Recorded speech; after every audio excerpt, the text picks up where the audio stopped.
Hi everyone, welcome to a new video. Thanks for joining me today. Today I'm going to be drawing with pastel pencils again on pastel mat, and I'm drawing a landscape. So I'm attempting to draw a realistic landscape here. I don't draw realistic landscapes a lot. I've drawn a lot of those silhouette surrealistic landscapes, but no realistic ones. So I really wanted to try. I love landscape paintings and drawings, so I wanted to do one for Patreon as well. So this one is available on Patreon, and in this video I will walk you through how I drew the Matterhorn. So this is a mountain, a very high, large mountain based in the Swiss Alps. So yeah, a really lovely photo. I found it on Pixabay and I am drawing it in this video. So I am working with Stabilo Carbothello pastel pencils on pastel mat. The size isn't that large, it's about 7 by 9 I believe, and it's the color light gray. So I started out with a sketch, and my sketch wasn't that great right away, so I had to adjust it a few times. And then when I was happy with the sketch, I moved on to the sky. With pastels, you can pretty easily correct your sketches. You don't need to erase anything. I'm sketching with a very light pencil, a light gray, which is just a tad darker than the paper. So when you do a couple of wrong lines, you can just go over them with the other colors later on. So I made the sketch quite quickly.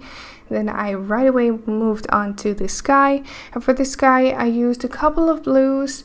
The corners were a bit darker, and then the center I wanted to be a bit lighter. And also I put in some purple or some violet into the sky, because otherwise the sky would have been too blue. It would have looked too childish, if you know what I mean. So I mixed in some purple as well with the sky, which created a very nice deep blue color. And I made sure to add enough layers, because if you don't add enough layers and you blend, you still get that streaky effect. So you have to add enough layers, blend it enough times, and then the sky will be totally smooth. So I'm working from background to foreground, it just works the best.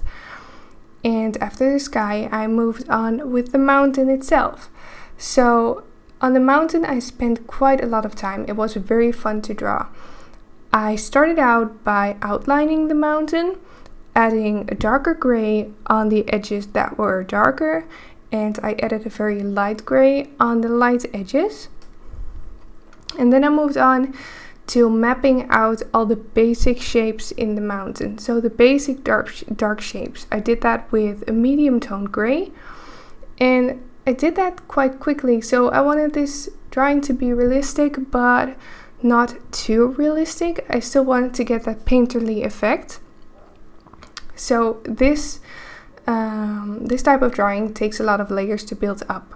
So I'm just mapping out all the shapes that I see. It looks very ugly at the start, but eventually it turned out really nice. So after adding all those basic darker shapes, I started hyping up the contrast by adding a darker gray. So for that I used, what's it called? 760 I believe, by Stabilo. It's a very bluish gray, which I thought looked nice with the sky. So with that, I started adding all the darkest shapes that I saw in the mountain. So all the nooks and crannies, all the places that didn't get a lot of light. And also, during this process, I drew around all the areas that have snow. So I left those open.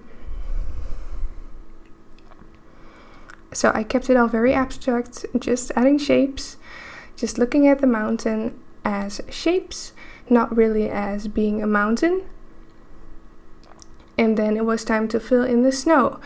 So snow is never completely white. So I started off with filling in all the areas of snow with a light gray. So then afterwards you always have some space left to add white to the very, very lightest parts, like I'm doing now. So just fill in all the snow areas with light gray. didn't focus too much on the details yet. And after that, I did add some purple and some blue as well in some of the areas that have snow, but didn't get a lot of light. And after that, I added the very brightest highlights in the snow with white. So make sure to keep working with very sharp pencils during this process as well, especially when adding all those highlights. I wanted the mountain to be in focus. So the mountain is the area that is the most in focus, so it will draw the viewer's attention right away. So that was the plan. So the mountain needed to be the most detailed of everything. And then there was a piece of mountain as well on the left that looked a bit darker. I didn't spend too much time on that. I just added very dark grays and then a bit of medium gray for the highlights, and that's basically it.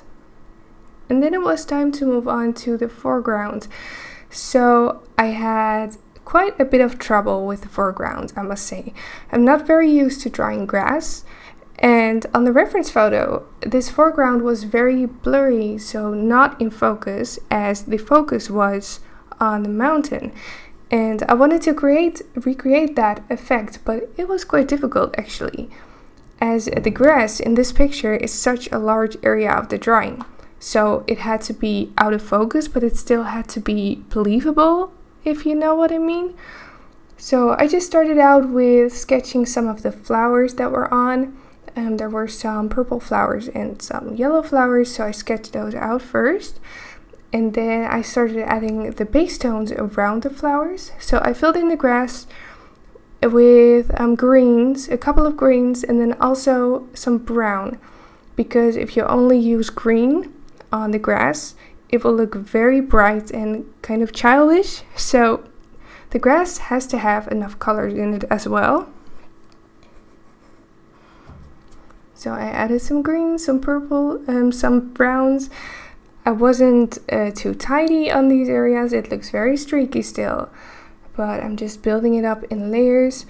And then the edge of the grass, it just had all those very dark pieces of grass sticking out, kind of overlapping the mountain. So I added those with very dark gray and brown.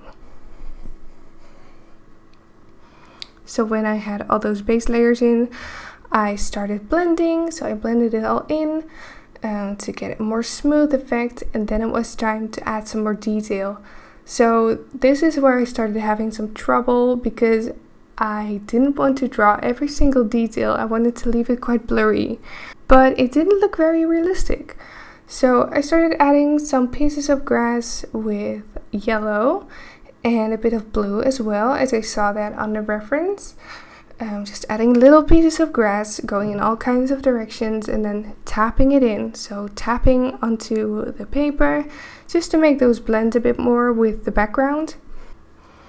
And then I felt it was time to move on to the flowers. So I filled in the yellow flowers with a couple of yellows and then some orange as well for the darker areas, the hearts of the flowers. And I thought that the yellow flowers were quite nice, so I left those as they were. They weren't very detailed on the reference, very blurry. And the purple flowers were also very blurry. But I was not happy with the shapes of these flowers in my drawing. They looked very weird. The shapes were weird off. So eventually I decided to just go over them completely, because I was sure that I wasn't going to get them right. And things like that don't really happen that much anymore, actually, when I draw. That I really make a mistake that I have to cover up. But in this drawing I had to. But if you keep working on it, it will always turn out nice. So don't throw away your drawings too soon. I could have thrown this away, but I actually really liked the mountain. So I kept working on the grass, added some more shadow with brown, and added some more pieces of grass with blue. That were the pieces that catch the most light. Also I added some little blue flowers in the grass. And then I started to add the very darkest areas of the grass. Those were especially on the edge where the pieces of grass were sticking out and overlapping the mountain. So here I am trying to save the flowers, add some more color to them, but I didn't like them still. So here I am going over them completely using black and dark green and brown. And I'm just adding layers until the flowers were kind of gone. They didn't completely vanish, but in the end you cannot see them that much anymore. And actually they left a bit of the violet showing through the grass, and I really like that. So I just left it like that, added some more grass detail in the places where the flowers were, and I added some more yellow little flowers and some blue ones, and then eventually this is what the drawing turned out like. So I hope you liked it. I kept working on it. I made quite some mistakes on this drawing, but I really enjoyed the process. The tutorial is available on Patreon. It's 3 hours real time, so you can watch me struggle and you can recreate this drawing and not make the mistakes that I made. So thank you so much for watching. If you have any questions about this one, let me know in the comments, and then I'll see you next week on Thursday in a new video. So thank you so much for watching, and I'll see you next time. Bye bye!